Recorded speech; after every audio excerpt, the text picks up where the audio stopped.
ভাইরা আমার, বন্ধুরা আমার, হায়াতের মূল্য সব মানুষ বুঝে না। কিতাবের ভিতরে আবু দাউদ শরীফের ভিতরে আসছে, পয়গম্বরে আরবি রাসূল আকরাম সাল্লাল্লাহু আলাইহি ওয়াসাল্লাম উহুদের যুদ্ধের দিকে রওনা হয়ে যাচ্ছেন। উহুদের ময়দানে রওনা হয়ে যাচ্ছেন। আমর ইবনে উকাইশ নামে একজন সাহাবী, সে এখনো ইসলাম গ্রহণ করে নাই। তার অনেক সম্পদ ছিল, সুদের সম্পদ লাগাইতো। সে মাঝে মাঝে চিন্তা করতো, এখন যদি মুসলমান হই তাহলে আমার সব টাকা তো মাইর যাবে, কারণ ইসলামে সুদ হারাম, অতএব এখন ইসলাম গ্রহণ করা যাবে না। সে এইটা করে কিছুদিন পিছ নামাইছে, ইসলাম গ্রহণ করে না। কিন্তু যেদিন পয়গম্বর উহুদের ময়দানের দিকে যান, হঠাৎ করে আমর ইবনে উকাইশ দেখলেন একটা কাফেলা যাচ্ছে। জিজ্ঞেস করলেন, আপনারা কে, কোথায় যাচ্ছেন, কি কারণে যাচ্ছেন? কয়, আমরা তো শেষ নবীর উম্মত, আমরা যাচ্ছি পয়গম্বরের সাথে ইসলাম জিন্দা করার ইবাদতের ভিতরে শরীক হওয়ার জন্য। আমর ইবনে উকাইশ জিজ্ঞেস করতেছে, আপনারা যে যাচ্ছেন এই যাওয়ার দ্বারা ফায়দা কি? কয়, আপনিও যদি ইসলাম গ্রহণ করেন তাহলে বুঝবেন এটার ফায়দা কি। যদি দিন জিন্দা করার জন্য গিয়ে আমরা শহীদ হয়ে যাই, তাহলে পৃথিবীতে কত মানুষ কতভাবে মারা যায়। স্ট্রোক করে মারা যায়, দলীয় মারামারির মাধ্যমে মারা যায়, কোন দলের কারণে মারা যায়, মারা যাওয়ার কত রোগ ব্যাধিতে মারা যায়। পৃথিবীর মধ্যে সর্বশ্রেষ্ঠ মৃত্যুর নাম হলো শহীদি মৃত্যু। যদি আমরা ওই পয়গম্বরের সাথে গিয়ে যদি দিন জিন্দার জন্য গিয়ে মারা যাই, তাহলে আমরা শহীদি মৃত্যুর পেয়ালা পান করব। পৃথিবীর সব মানুষ মারা গেলে তার রূহটা হয়তো ইল্লিনের ভিতরে গিয়ে জমা হয়। ইল্লিন বলা হয় নেককার মানুষদের রূহগুলো যেই জায়গায় এন্ট্রি করা হয়। আর যদি বেঈমান হিসাবে মারা যায়, তার রূহটা সিজ্জিনের ভিতরে গিয়ে এন্ট্রি করা হয়। তার শরীরটা মাটির ভিতরে দাফন করা হইলে শরীরটা মাটির সাথে মিশে যায়, কিন্তু একটা রূহের সম্পর্কই কবরস্থানে থাকে বলে মানুষ সেই জায়গায় গিয়ে একটু জিয়ারত করে। কিন্তু একমাত্র আত্মা আর রূহ, শহীদের রূহ, যাদেরটা ইল্লিনের ভিতরে এন্ট্রি করে শুধু সেখানে জমা করা হয় না, সবুজ পাখির ভিতরে তার রূহটা দেওয়া হয়। কিয়ামত পর্যন্ত সবুজ পাখিটা জান্নাতের ডালে ডালে ঘুরতে থাকে। আমরা যদি শহীদ মৃত্যু পাই তাহলে এভাবে ফিরে আসব। দুনিয়াতে থাকা অবস্থায় তোমরা থাকবা, দুনিয়াতে আমরা জান্নাতের ডালপালাগুলার ভিতরে ঘুরবো।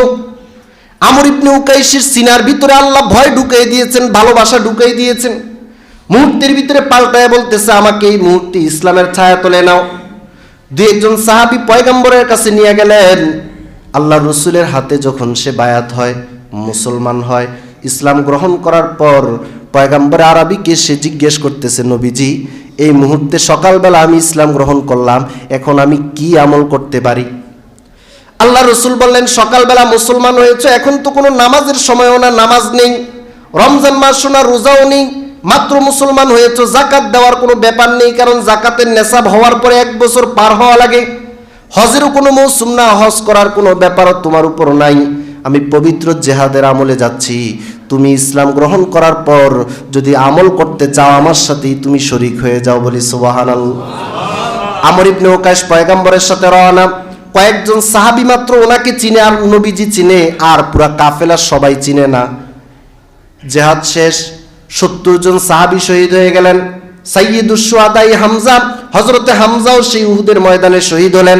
পয়গম্বর আক্রান্ত হলেন, দান্দান মোবারক শহীদ হলো, মাথার ভিতরে পেরেক ঢুকে গেল, নবীজি আহত। সেটার ভিতরে যখন 70 জনের লাশগুলো, যখন শহীদের লাশগুলো জমা করা হয়, একজন সাহাবী এসে বলে, নবীজি, ওই যে গাছের গোড়ায় একটা লাশ পড়ে আছে, এটা কি আমাদের গ্রুপের নাকি তাদের গ্রুপের, আমরা কিছুই জানি না। নবীজি বললেন, দেখো তো সকালবেলা যে মুসলমান হয়েছে একজন আমর ইবনে উকাইশ, জীবিত যারা আছে তাদের ভিতরে সকালের সাহাবীটা আসেনি, দেখলো নাই? যারা শহীদদের লাশ জমা করেছো, দেখো শহীদের লাশগুলার ভিতরে সকালে মুসলমান হওয়ার সাহাবী, তার লাশটা পাওয়া যায় কিনা, দেখলো নাই। নবীজি বললেন, লাশটা নিয়ে আসো। না জানি সকালবেলা মুসলমান হওয়া সাহাবীটাই দুপুরের আগেই শহীদ হয়ে গেছে। লাশটা নিয়ে আসার পরে পয়গম্বর চেহারা দেখে বুঝলেন, এই যে সকালে মুসলমান হয়েছে, দুপুরের আগে শহীদ। আল্লাহ রসুল ওই মন্তব্য করেছেন সাহাবীটার দিকে তাকায়া, লাম ইয়াসজুদ সাজদাতান ওয়ালাহুল জান্নাহ। এ সাহাবীরা, আমি নবী সাক্ষী দিচ্ছি, ইসলাম গ্রহণ করার পর একটা সিজদা দেওয়ারও সুযোগ তার হয় নাই, কিন্তু সে জান্নাতের অধিবাসী। আরে মুসলমান, ইসলামের হায়াতের উপর থাকার পরে সামান্য হায়াতটা বহুত দাম। এই হায়াতের এক মুহূর্ত পাওয়ার পরে লোকটা কোন জায়গা থেকে কোন জায়গা চলে গেছে। আর দীর্ঘ হায়াত আল্লাহ দিতেছে, হায়াতগুলো ফুরাই যাইতেছে। আর বিজাতীয় সংস্কৃতির দিকে গা বাসায়া না দিয়ে আমাদেরকেও সেই আরশের ছায়ার নিচে জান্নাতের পাখি হওয়ার চিন্তা করার দরকার আছে নাকি নাই?